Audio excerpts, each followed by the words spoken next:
তার মানে সেনাপ্রধান ওয়াকারুজ্জামান এখনো শেখ হাসিনার সঙ্গে কতটা বিশ্বস্ততার সম্পর্ক ধরে রেখেছেন বলা মুশকিল। তবে শেখ হাসিনা চাইলে যে সেনাপ্রধান ওয়াকারুজ্জামানের সঙ্গে নিয়মিত যোগাযোগ রাখতে পারেন এই কনভারসেশনে, মানে যেখানে শেখ হাসিনা নিশ্চিতভাবে বলছেন যে তাকে এক রকমের জবাবদিহিতা করেছেন গোপালগঞ্জের ঘটনার জন্য সেনাপ্রধান ওয়াকারুজ্জামান, সেই অডিও ক্লিপ থেকে এটা নিশ্চিত। বাংলাদেশের নির্বাচনের পর যখন নতুন সংসদ সদস্যরা শপথ গ্রহণ করতে যাচ্ছেন এবং তারেক রহমানের নেতৃত্বে নতুন সরকার গঠিত হতে যাচ্ছে, তখন এমন একটা ক্লিপ, অডিও ক্লিপ চ্শেখ হাসিনার কণ্ঠে সামাজিক যোগাযোগ মাধ্যমে ঘুরে বেড়াচ্ছে, যেখানে স্পষ্টতই বোঝা যায় যে ক্ষমতাচ্যুত হবার 1 বছর পরেও, মানে 2025-এর মাঝামাঝি পর্যন্ত, অন্তত জুলাই আগস্ট পর্যন্ত অন্তত শেখ হাসিনার সঙ্গে নিয়মিত যোগাযোগ ছিল।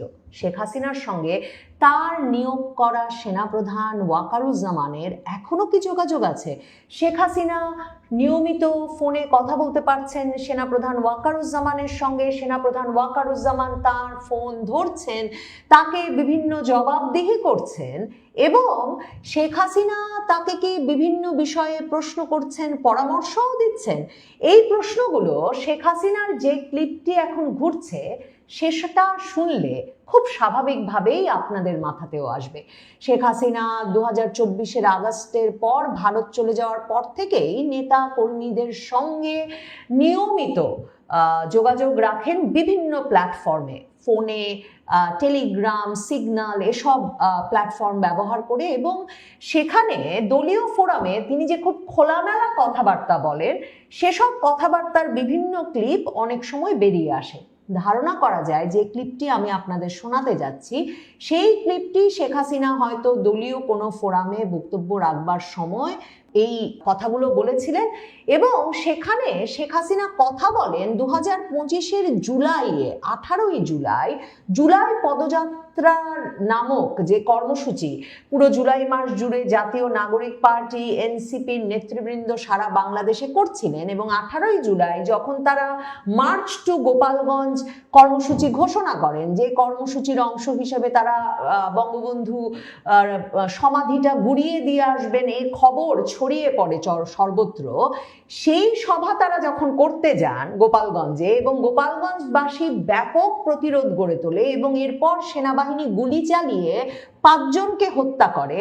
হত্যার পর যে বিপুল পরিমাণ 6000 মামলা দেওয়া হয় গোপালগঞ্জবাসীর বিরুদ্ধেই, এবং এরপর প্রায় সপ্তাহ খানেক ধরে সেনাবাহিনী, নৌবাহিনী, বিমান বাহিনী গোপালগঞ্জবাসীকে অবরুদ্ধ করে রাখে। মামলার প্রেক্ষিতে বিপুল পরিমাণ গোপালগঞ্জের মানুষকে গ্রেফতার করা হয়। শেখ হাসিনা সেই প্রসঙ্গে কথা বলছেন, এবং তিনি দলীয় নেতাকর্মীদের জানাচ্ছেন যে তিনি কথা বলেছিলেন সেনাপ্রধানের সঙ্গে, আর সেনাপ্রধান বলেছেন চাপের মুখে তাকে এসব কাজ করতে হয়েছে।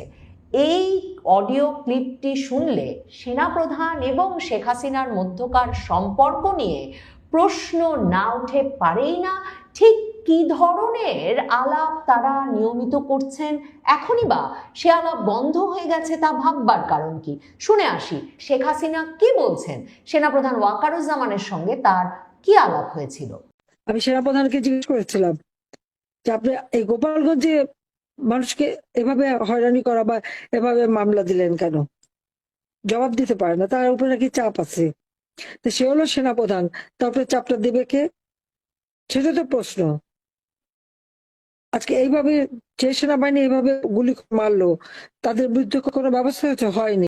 দেখেন, আপনাদেরকে আমি 2024 সালের 5ই আগস্ট কি হয়েছিল গণভবনে থাকা শেখ হাসিনার বিশেষ সহকারী আওয়ামী লীগের দপ্তর সম্পাদক বিপ্লব বড়ুয়ার সাক্ষাৎকার শুনিয়েছি। আপনাদেরকে আমি 2024-এর আগস্টে শেখ হাসিনা যখন ভারত রওনা হচ্ছেন, তখন সেনাপ্রধানের সামনে বসে থাকা জাতীয় পার্টির চেয়ারপারসন জিএম কাদেরের সাক্ষাৎকার শুনিয়েছি, এবং আমার যে শেখ হাসিনার সঙ্গে সে সময় শেষ তিনি যখন বাংলাদেশ ছাড়ছেন সে সময়টায় বা গণভবন ছাড়ছেন সে সময়টায় ঘনিষ্ঠভাবে থাকা ব্যক্তিবর্গের যেসব বক্তব্য আমি সংগ্রহ করতে পেরেছি, কিংবা শেখ হাসিনা ঘনিষ্ঠ বিভিন্ন সূত্র থেকে যা জানতে পেরেছি, তাতে পরিষ্কারভাবে জানিয়েছিলাম যে জিএম কাদের যেমনটা বলেছেন, সেনাপ্রধান চমকে উঠেছিলেন যখন তিনি হঠাৎ করে টিভি স্ক্রলে দেখতে পান জিএম কাদের এবং সহ রাজনৈতিক নেতৃবৃন্দের সঙ্গে যখন সেনা ভবনে সেনাপ্রধান বসা, যে শেখ হাসিনা বাংলাদেশ ছেড়েছেন এবং তিনি হেলিকপ্টারে করে, একটা সামরিক হেলিকপ্টারে করে বাংলাদেশ ত্যাগ করেছেন। সেনাপ্রধান ওই বৈঠক থেকে একটু পরেই উঠে যান।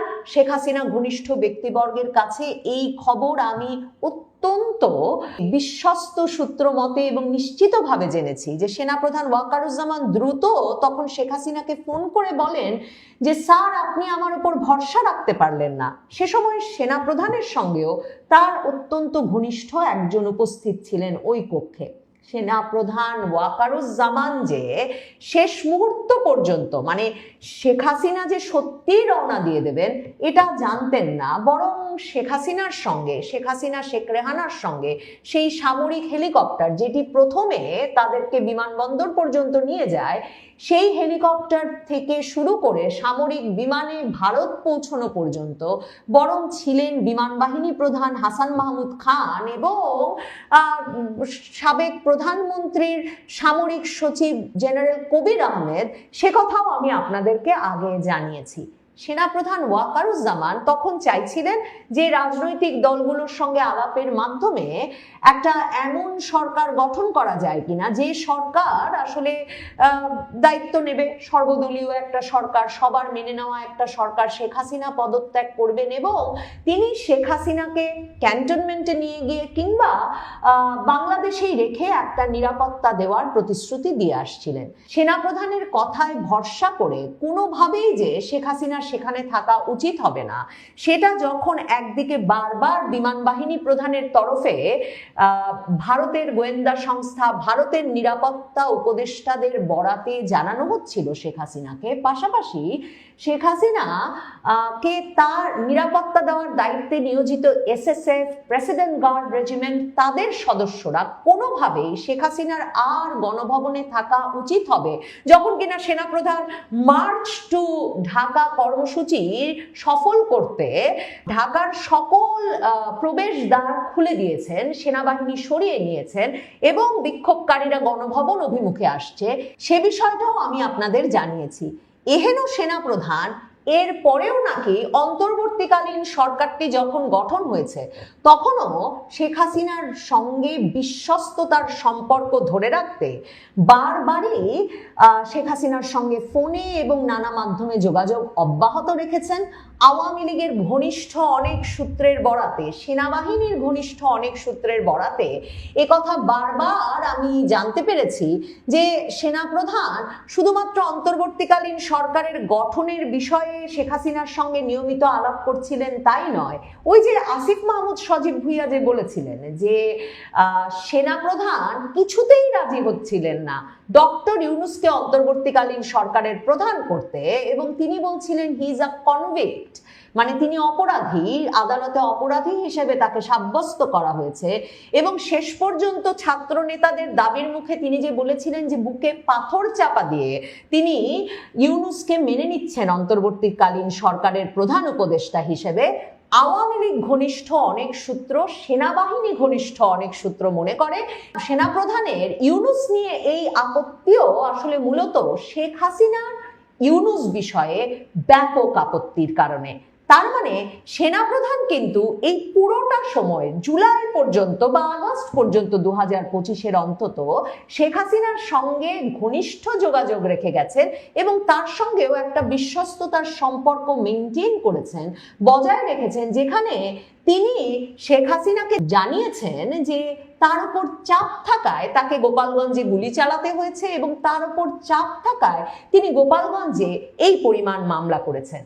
কাজেই ওই যে সেনা ঘনিষ্ঠ সূত্র কিংবা আওয়ামী লীগ সূত্রে গত কয়েক মাসে যেটা জানতে পেরেছি যে শেখ হাসিনা আসলে গোপালগঞ্জের ওই ঘটনার পর থেকে সেনাপ্রধানের বিষয়ে প্রথম মুখ খুলতে শুরু করেন। এর আগে সেনাপ্রধান যে কু করেছেন, সেনাবাহিনী যে আসলে সরকারের নির্দেশনার বাইরে গিয়ে মার্চ টু ঢাকা সফল করেছে, সেনাপ্রধান যে চেষ্টা করছিলেন শেখ হাসিনাকে দেশে রেখে দিয়ে সম্ভবত তাকে একটা জীবনের ঝুঁকির মুখে ফেলতে, এবং ভাগ্যিস বিমান বাহিনী প্রধান, এসএসএফ, প্রেসিডেন্ট গার্ড রেজিমেন্ট এবং ভারত থেকে এই পরামর্শ বারবার আসছিল যে শেখ হাসিনাকে গণভবন ছাড়তেই হবে, সে কারণেই এখনো শেখ হাসিনা বেঁচে আছেন।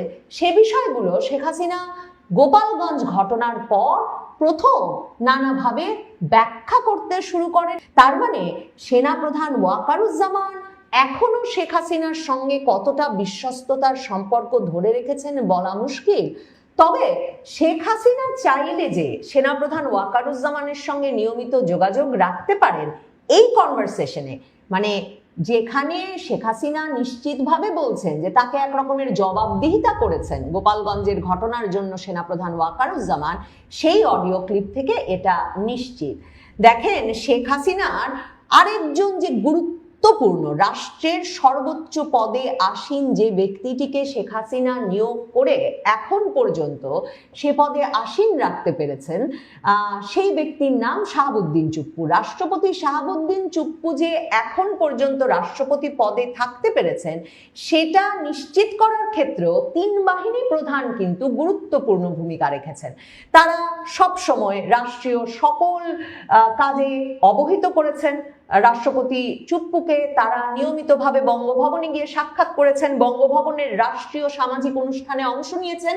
যখন ইউনূস সহ উপদেষ্টাদের কেউ সেখানে অংশ তো নেয়ই নাই, বরং 2024-এর অক্টোবরে হাসনাত আব্দুল্লাহরা নেমে পড়েছিলেন 48 ঘন্টার মধ্যে রাষ্ট্রপতি চুপ্পুকে পদচ্যুত করার দাবি নিয়ে বঙ্গভবন ঘেরাও করে। সেই জায়গা থেকে এখন পর্যন্ত যে রাষ্ট্রপতি শাহাবুদ্দিন চুপ্পু টিকে যেতে পেরেছেন, তারেক রহমানের নেতৃত্বাধীন মন্ত্রিসভাকে তিনি মঙ্গলবার দিন শপথ গ্রহণ করাবেন, কারণ এখন মনে হচ্ছে বিএনপিও কিন্তু বরাবর সেদিক থেকে সেনাবাহিনীকে এবং রাষ্ট্রপতিকে একরকমের সমর্থন দিয়েছে যাতে শাহাবুদ্দিন চুপ্পুকে সরিয়ে ফেলে একটা বিপ্লবের সরকার ছাত্ররা গঠন করে ফেলতে না পারে। সেই শাহাবুদ্দিন চুপ্পু যখন নির্বাচনের তফসিল ঘোষণার দিন রয়টার্সকে সাক্ষাৎকার দিয়ে জানিয়েছিলেন যে তিনি নির্বাচনের পরেই সরে যাবেন, কারণ ইউনূস সরকার তাকে ভীষণভাবে অপমান করে গেছে এই 18 মাস ধরে, তখন শাহাবুদ্দিন চুপ্পুকে কিন্তু রয়টার্স জিজ্ঞেস করেছিল যে আপনার সঙ্গে কি শেখ হাসিনার যোগাযোগ হয়? শাহাবুদ্দিন চুপ্পু রাষ্ট্রপতি তার কোনো সরাসরি উত্তর না দিয়ে রয়টার্সকে বলেছিলেন যে তিনি রাষ্ট্রপতি পদে আসীন হওয়ার পর থেকেই নিরপেক্ষভাবে তার সাংবিধানিক দায়িত্ব পালন করে যাচ্ছেন। সেনাপ্রধান ওয়াকারুজ্জামানকে তার সঙ্গে নিয়মিত আওয়ামী লীগ সভানেত্রী শেখ হাসিনার যোগাযোগ হয় কিনা সে প্রশ্ন করবার সাংবাদিকদের সঙ্গত কারণেই, মানে দেশি বিদেশি কোনো সাংবাদিকের সঙ্গত কারণে সুযোগ হয় নাই বা হবে কিনা বলা যাচ্ছে না। তবে নিশ্চিতভাবেই শেখ হাসিনার সঙ্গে ওয়াকারুজ্জামানের দীর্ঘ সময়ের যোগাযোগের প্রমাণ শেখ হাসিনার এই অডিও ক্লিপ। এখনো যোগাযোগ আছে কিনা সে সন্দেহ নিশ্চয়ই করতে হয়, কারণ নিশ্চিতভাবে ওয়াকারুজ্জামানের ক্ষেত্রেও তিনি কিভাবে আসলে এক্সিট নেবেন, তার নিরাপত্তা কি করে নিশ্চিত হবে। তিনি হয়তো গত কমাসে বিএনপি জামাত যাকেই যা সার্ভিস দিয়ে থাকুন না কেন বা ইউনূস সরকারকে তিনি যতই মানে আশকারা দিয়ে থাকুন, সমর্থন দিয়ে তাদেরকে একটা মবের রাজত্ব কায়েম করার সুযোগ দিন না কেন, কিংবা তিনি মার্চ টু ঢাকা ঘটতে দিয়ে শেখ হাসিনা সরকারের পতন ঘটাতে দিন না কেন, তিনি জানেন শেষ পর্যন্ত তার নিরাপত্তা নিশ্চিত করতে শেখ হাসিনার রাজনৈতিক শক্তি, শেখ হাসিনার কৌশল গুরুত্বপূর্ণ ভূমিকা রাখতে পারে। সেনাপ্রধান ওয়াকারুজ্জামান সম্ভবত সে কারণেই শেখ হাসিনার সঙ্গে গোপন যোগাযোগ অব্যাহত রেখেছেন।